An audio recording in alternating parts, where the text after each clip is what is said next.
அனைவருக்கும் வணக்கம். என்னோட பெயர் டாக்டர் டிபி புனிதா. நான் தற்பொழுது அரசு திருவண்ணாமலை மருத்துவக் கல்லூரியில் உதவி பேராசிரியர் பணிபுரிஞ்சிட்டு இருக்கேன். மகளிருக்கான சிறந்த உணவு முறையாக நீங்கள் எதை சஜெஸ்ட் பண்ணுவீங்க? இப்போது மகளிர்னு நான் நினைக்கிறது பிறந்த பெண் குழந்தை முதல்ல மெனோபாஸ் ரீச் பண்ணுற அனைத்து பெண்களுக்கான உணவு முறையை நான் சொல்கிறேன். ஏன்னா ஒரு ஸ்டேஜில் ஒரு மாதிரியான உணவு முறைகளை எடுத்துக்கணும். ஏன்னா பெண் குழந்தையை பராமரிக்கிறதுலேருந்து ஆரம்பிச்சிருந்தனா தான் நமக்கு கம்ப்ளீட்டான உடல் நலத்தை நம்ம பேண முடியும். ஸோ பிறந்த குழந்தைங்களுக்கு 6 மாதம் வரைக்கும் தாய்ப்பால் கொடுக்குறோம். 6 மாதத்துக்கு அப்புறம் பெண் குழந்தைகளுக்குன்னு ஸ்பெசிஃபிக்காக பார்க்கணுன்னா முதல்ல ஸ்டார்ட் பண்ணுறது பருப்பு வகைகளையும் ராகினா ஆரிய மாவுன்னு சொல்வோம் நாங்கள். அந்த கேழ்வரகு மாவை பால் எடுத்து கொடுக்கறது அது முதல்ல. அதன் பிறகு அவங்க ஏஜ் அட்டன் பண்ணுறாங்க, தட் இஸ் பியூபர்ட்டி மெனார்கின்ற ஏஜில் பார்த்தீங்கன்னா அந்த குழந்தைகளுக்கு மெயினாக கொடுக்க வேண்டியது உளுந்து கஞ்சி. உளுந்து அந்த உடல் எடைக்கு மட்டும் இல்லாமல் ஓனுக்கு ரொம்ப ஸ்ட்ரென்த்து கொடுக்கறதுனாலையும் கர்ப்பப்பைக்கு சிறந்த உணவுன்றதுனால அவங்களுக்கு நம்ம என்ன கொடுக்குறோன்னா உளுந்து கஞ்சி நாங்கள் ப்ரிஃபர் பண்ணுறோம். அது மட்டும் இல்லாமல் பெண்களுக்கு அயன் சத்து குறைபாடு தான் இப்போ காமனாக நம்ம நாட்டில் பார்க்குற விஷயம். ஸோ அயன் சத்து உள்ள அனைத்து பொருட்களையும் நம்ம கொடுக்கணும். அதில் பார்த்தீங்கன்னா பேரிச்சம்பழம், அத்திப்பழம், முருங்கைக்கீரை சூப்பு, கேழ்வரகு அடை, வெள்ளம் சம்மந்தப்பட்ட எல்லா பொருட்களையும் அவங்களுக்கு கொடுக்கணும். இதுதான் நாங்கள் ஜென்ரலாக அட்வைஸ் பண்ணுறது.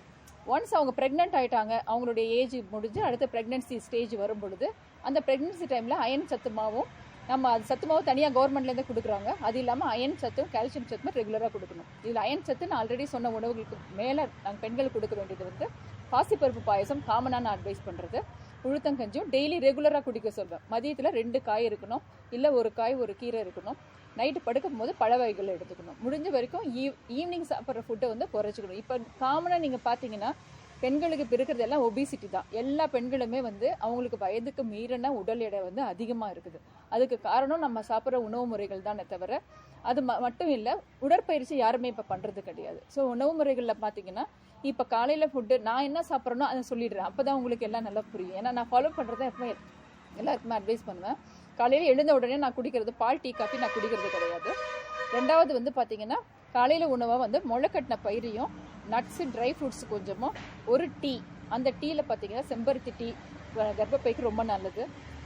துளசி டீ அது நம்ம இருதயத்துக்கு நல்லது. அதுக்கப்புறம் கற்பூரவள்ளி டீ நம்ம சளி இருமல் வராமல் தடுக்கிறதுக்கு.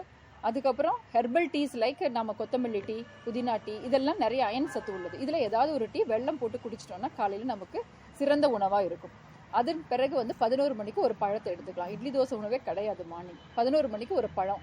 மதிய உணவில் பார்த்தீங்கன்னா ஒரு கப்பு ரைஸு, அதுவுமே வெரைட்டியான ரைஸ் இருக்கணும். ஒரு நாளைக்கு கருப்பு அரிசி, ஒரு நாளைக்கு சிகப்பு அரிசி, ஒரு நாளைக்கு சாம வரகு குதிரவாளி, ஒரு நாளைக்கு நார்மலாக சாப்பிட்ற நம்ம பொன்னி அரிசி. இதோட சேர்ந்து ஒரு கப்பு காய், ஒரு கப்பு கீரை, ஒரு துவையல் கண்டிப்பாக இருக்கணும். ஏதாவது ஒரு கீரை துவையல் இருக்கணும், ஒரு ரசம் இருக்கணும், 4 தேக்கரண்டி அளவுக்கு பார்த்தீங்கன்னா தயிர் இருக்கணும். தயிர் எதுக்காகன்னு சொன்னால் நம்மளுடைய ப்ரோபயாட்டிக் செரிமானத்தன்மை இன்க்ரீஸ் பண்ணக்கூடியது தான் அந்த தயிர். ஸோ தயிர் ஒரு 2-3 டீஸ்பூன் எடுத்தால் போதும். மொத்தமாக தயிர் சாதம் வச்சுக்கிட்டு மிச்சத்தில் சேர்ந்து சாப்பிடக்கூடாது. இது ஃபுல்லாக கம்ப்ளீட்டாக சாப்பிட்டிங்கன்னா சரிவிகித உணவுக்கு ஈக்குவலண்ட்டாக இருக்கும். இதுக்கப்புறம் ஒரு 1 to 2 hours பார்த்தீங்கன்னா பெண்கள் வீட்டில் இருந்தாலும் சரி வெளியில் இருந்தாலும் சரி ஒரு உடற்பயிற்சி மாதிரி அட்லீஸ்ட் ஒரு நடைப்பயணமாவது பண்ணணும். சாப்பிட்டோடனே நிறைய பேர் படுத்துடுறாங்க. அது சரியான நடைமுறை கிடையாது. அதுக்கப்புறம் ஈவினிங் பார்த்தீங்கன்னா ஒரு கீரை சூப்பு கம்பல்சரியாக குடிக்க சொல்வேன். அதில் கண்டிப்பாக என்ன இருக்கணும், அவங்களுக்கு முருங்கைக்கீரை சூப்பு அயன் கண்டென்ட் அதிகமாக இருக்குது.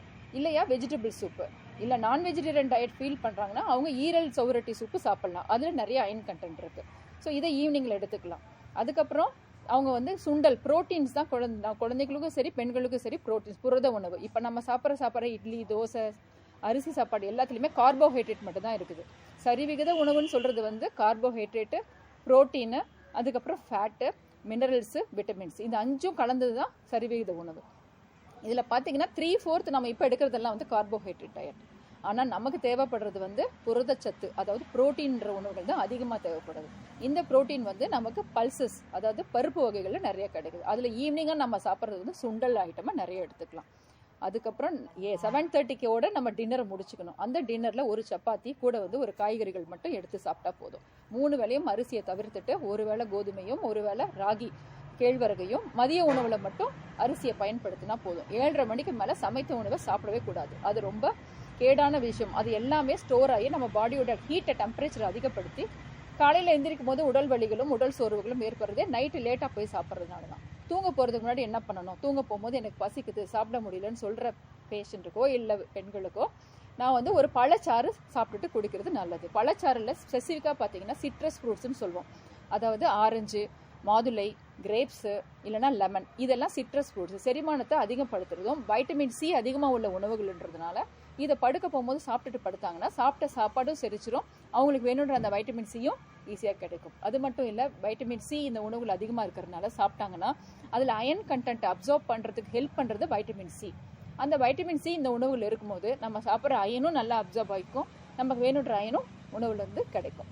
ஸோ இந்த மாதிரி உணவுகள் தான் டெய்லி எடுத்துக்கிட்டால் நல்லது. இதை தான் நானும் ஃபாலோ பண்ணுறேன், என்னோட பேஷண்ட்டுக்கும் சொல்கிறேன், உங்களுக்கும் அதை தான் நான் சொல்கிறேன்.